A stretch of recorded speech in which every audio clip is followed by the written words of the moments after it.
Alam mo bang bago pa dumating ang mga Kastila, may malalaking bayan na o city-state sa Pilipinas na may komplikadong pamahalaan at kalakalan.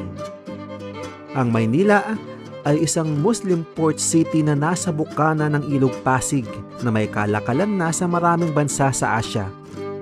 Pinamumunuan ito ng isang raha.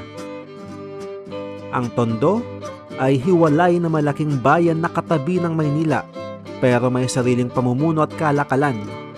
Pinamumunuan ito ng isang paramount datu o lakan.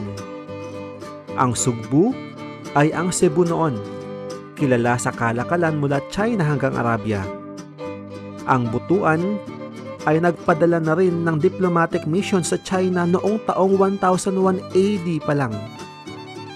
At marami pang iba, kaya hindi tayo nagsimula sa wala. May mga sibilisasyon na tayo bago pa man tayo tawaging Pilipinas.